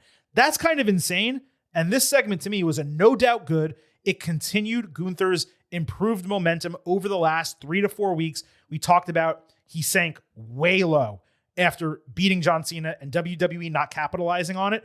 With the start of the Styles feud, the real start of it, all the way till now, he feels like the big bad again. And I think they've done a great job over the last month. I went up and down with this segment. At first, when AJ's music hits, I was like walking in my living room. And when I heard it, I was like, oh, and then I like stopped, looked at the TV. I had to figure out what this was. And then when you find out it's Gunther, you're like, oh, okay. And like part of me is like, oh, it's actually, kind of funny, even if it's kind of a wrestling trope. And then he's kind of doing the laughing stuff again. And, I don't love Gunther needing to do the laugh. It's whatever. Mm-hmm. And then he's talking. And then when you speak in German and stuff, I'm like, all right, that's good healing. I watched Nuremberg over the weekend. Great movie. You did? It works. Yeah, I did. I watched it Saturday night. Russell Crowe should have been up for Best Actor, by the way. He's incredible. He is great at that. Recommend it. Yeah. And then Dragon Lee interrupts, and I was like, Dragon Lee? And then I was like, oh, wait, the tag team. Okay, I get it. And then Dragon was getting a lot of offense in, and I was like, I don't like this. Like, Gunther's not looking like a monster here, even if he finishes this off. But then Gunther comes back so incredibly strong, and we get the visual of it look like he's killing a person. I came back around, and I was like, okay, we ended in a good spot. So didn't love everything about it, but ultimately we ended in an elevated spot, and I'm good with that. As mentioned, considering our schedules did not entirely line up today, Silver King is going to take you the rest of the way with Vintage heading over to the bench for the remainder of the show. Just a few more segments to discuss, of course, from Raw and SmackDown. Javon Evans fought El Grande Americano after being hidden during commercial breaks for basically a month. Javon was the Iron Man in the Royal Rumble, and then the opening match of Raw. Make that make sense. This was a return match from the injury stoppage, so Americano ran his shoulder into the post. It was a rare, legitimate back and forth battle throughout. Evans landed a beautiful counter tornado DDT, corkscrew kick to the spine, something out of Street Fighter. Forgot the character or the name of the move, but it just seems familiar. Also red dot. Javon later escaped a submission and hit the stupid coast-to-coast swanton that he never actually lands. It's stupid because a regular, well-executed coast-to-coast would be more impressive. You would see it hit with distance every single time. Los Americanos distracted and pulled Evans down from the top rope, but as Grande went to load the mask, the original El Grande Americano entered, and the official found the plate. Evans then hit OG Cutter, got the win. This went exactly as expected from a booking standpoint, other than the Philly crowd not really getting into the match as I would have assumed. They sounded surprisingly quiet in key moments during Javon's offense. Perhaps the response would have been different if they were given more reason to root for him over the last month. I presume Americano versus Americano, maybe mask versus mask, will be saved for WrestleMania, so we may have to wait on that for a while. I'm giving it a good, but I did expect much better from them in the ring. I figured they would have wrestled more smoothly because both of them are awesome. Obviously, Javon, a neophyte, El Grande, a 200-year-old, luchador legend, and yet together, it just didn't really work that well. But the segment itself, that was good. Los Americanos later got a commercial break promo with Grande speaking in Spanish and English, while Bravo and Rayo spoke heavily accented English. They really said nothing other than that they're the real Americanos. It got little reaction from the crowd. Not keeping Los Americanos on TV for such an extended stretch, it really zapped all of their momentum. They're going to need to work to get it back. I'm not sure if they can, but we will find out. Obafemi fought the War Raiders. This was a handicap match that was originally announced as a tag team bout, the idea being that Oba coming out on his own was a surprise. Femi just destroyed both of them, hit his signatures and finishers, and he did all that before the bell even rang, and then he just exited. So I'm going extremely light good. Absolutely crazy to do a squash with former tag team champions, particularly dudes this size. I mean, they just challenged for the titles a month ago. Maybe they're getting written off TV and leaving the company, because now that's pretty much all that would make sense, unless they're leaving the main roster and going to AAA or NXT or something. I don't use the word buried on this show. That was a burial of their legitimacy at a minimum. Plus, I wanted a bit more from Femi. I wanted to see him work and impress the crowd. I suppose the idea was he went in there and flexed over two big guys. He's still unsigned, so they're not sure exactly what brand he's going to go to. There just should have been a more solid follow-up coming out of the Royal Rumble. U.S. Open Challenge happened on SmackDown. Carmelo Hayes defending against Rey Fenix. As I've said many times before, WWE, they need to change the opening of Phoenix's entrance theme where it sounds like him groaning. Even if he is saying animo, no one understands it, and it doesn't pop anyone. They had a nice counter sequence on a La Magistral cradle before Melo flew off the top rope for a cool catch DDT. Hayes also had a great counter of the Mexican Muscle Buster before they literally kicked the hell out of each other. Phoenix then did a fire stomp from the actual ring post onto Hayes, who was on the top rope. Melo hit La Mystica and the springboard blind DDT only to eat a spike DDT, but Hayes rolled into first 48. Terrific sell by Phoenix and followed with nothing but net to retain the title. Excellent match and title defense. This has been quite a reign by Melo already, and when you consider that it's coming on the back of strong reigns by Sami Zayn and Ilya Dragunov, that perhaps makes it even more impressive that they've been able to not only maintain the momentum, perhaps even extend it, considering Hayes is so damn over now. Continued proof, too, that Phoenix needs to wrestle regularly and not be stuck backstage. And another instance where Melo's really cool, counter cutter from the top rope, the avalanche cutter, it's just a reminder it's a better finisher than nothing but net, which pales in comparison, especially when you're wrestling someone like Phoenix who can do that other move. 4.25 stars, good. I really enjoyed this. Ilya Dragunov fought The Miz. Ilya ran into Miz backstage, the latter saying Melo recruited him to help retain the title, even though they've had their problems. Dragunov was obviously wary to believe him, instead promising that his pain would entertain. Hayes later insisted to Dragunov that he had nothing to do with Miz last week, but Ilya didn't want to hear it, saying he would deal with Miz and then get his rematch, the same opportunity he gave Melo twice. Ilya landed Constantine's special rather late in the bout. Miz halted H-bomb, hit a pendulum DDT. Dragunov escaped skull-crushing finale, but after Miz got kind of dirty on the ropes, Ilya caught him flying down with Torpedo Moscow, followed by an H-bomb for the win. Dragunov appeared to hurt his nose or maybe his orbital socket in the finish. Haven't heard anything negative about his health, so that's good news. It would obviously suck if he broke something, but this was good. The Bella Twins opened hour 2 of Raw, getting a tremendous pop. Nikki basically confirmed that she's fully dating Cooper DeJean. Brie got yes chance and said she returned not because Nikki was getting her ass kicked weekly, which is of course true, but because they're the original women's tag team and they want to be involved in the division now that it's the best it's ever been. And that was it. Michael Cole declared the division was now stacked. Yeah, this was bad. Not just the segment, which lacked energy because both of them are rough on the mic when they are not pure heels, but even the creative. This division has been rolling red hot for most of the last 5 months. All the Bellas do is potentially cool it down. They may well be the Wyatt 6 equivalent for the women. I'm not someone who hates the Bellas. I completely understand why WWE uses them. They have legitimate crossover appeal. They're more popular off WWE TV than the vast majority of their peers. As long as they don't take up anyone else's spot, and as long as the titles do not wind up on them, it'll be fine. But it's definitely not a step in the right direction, considering how hot the division has been and how we feel like other teams have been relegated to the back burner already, such as Bayley and Lyra Valkyria. Now you're adding the Bella Twins into the mix. I'm glad the fans are happy that Brie is back. I mean, I'm not. She's not particularly, good in the ring and doesn't offer anything from a character perspective.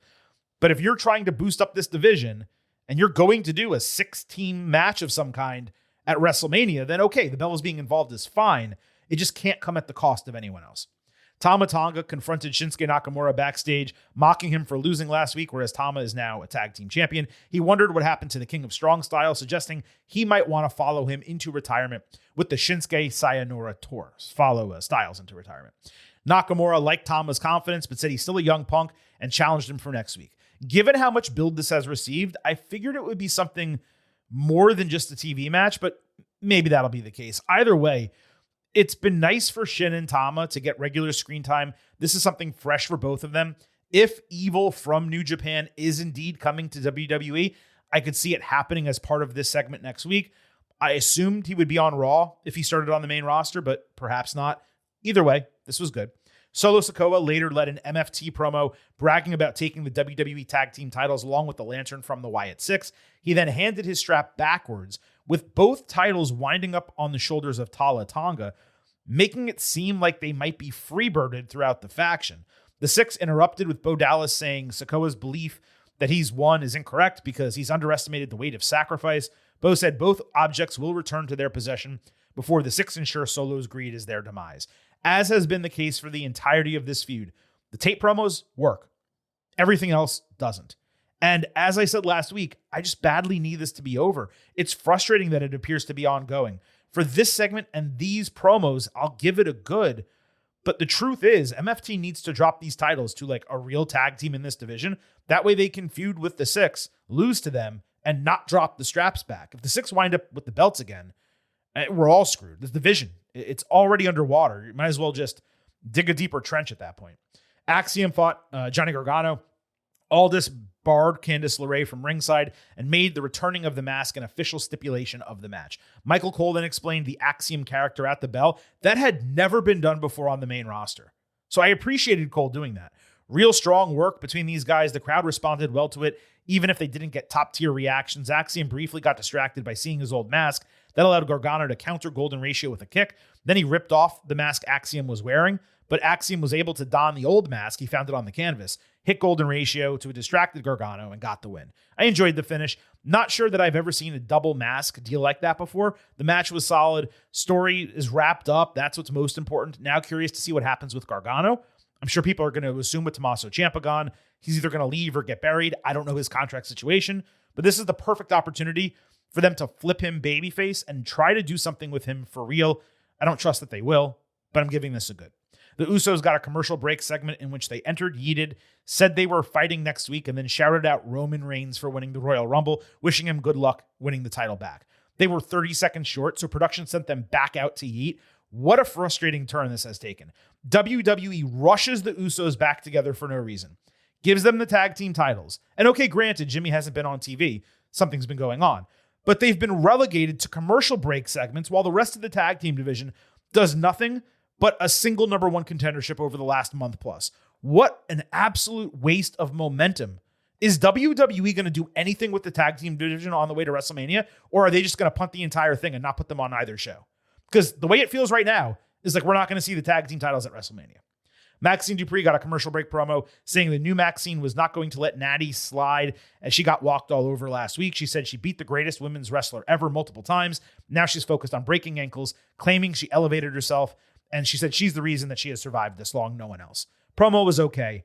Her look was massively improved in all black with jewelry. That's what she needs to keep going to the ring, her gear and stuff. In terms of, whether this got anyone more excited for next week's show, no, it didn't. And even beyond that, there was like a additional backstage segment with Maxine and the Alpha Babes, which it seems like they're being called now, and the guy who's a comedian whose entire gimmick is taking off his shirt. They just shove him into like 17 Raws a year. That was awful. So, those were just two additional commercial break segments I wanted to discuss coming out of Raw on Monday night. And that wraps up this edition of the Getting Over Wrestling podcast. We will be back Thursday with an NXT and AEW show. As of right now, no major bonus WWE content like we have been providing the last few weeks on Thursday. But you know what? A good, relatively short Thursday show. Fingers crossed. Hopefully the Silver King is not jinxing it. I could use one of those, considering we've done 6 episodes over the last 2 weeks. So on the way out, allow me to remind you that this podcast is all about Defy. So head over to Apple Podcasts and Spotify. Leave a 5-star rating on Apple. Take a little extra time. Leave a 5-star written review. If you do, we will read it live right here on the show. Don't forget to follow us on social media at Getting Overcast on Twitter and Blue Sky. You get episode drops, news, analysis, highlights. You can send in questions and comments for the show. And when you subscribe on YouTube, you can not only listen to the episodes, you can watch full-length video interviews across the board. Find us at Getting Overcast. And lastly, don't forget, I happen to love the number 5. Hope you do as well. For $5 a month, $50 for the entire year, you can become an official Getting Overhead. Just visit buymeacoffee.com/gettingover. Sign up. You'll get bonus audio, the fastest 5 minutes in professional wrestling, instant reactions to every major show, and exclusive news analysis posts every week. Support us as we continue to support you with performance-enhancing audio for your earholes. Buymeacoffee.com/gettingover. That wraps it up for today. Thank you all for listening to the WWE edition of the Getting Over Wrestling podcast. For Vintage Chris Vanini, this is the Silver King Adam Silverstein signing off and leaving you with just 3 final words. Bye for now.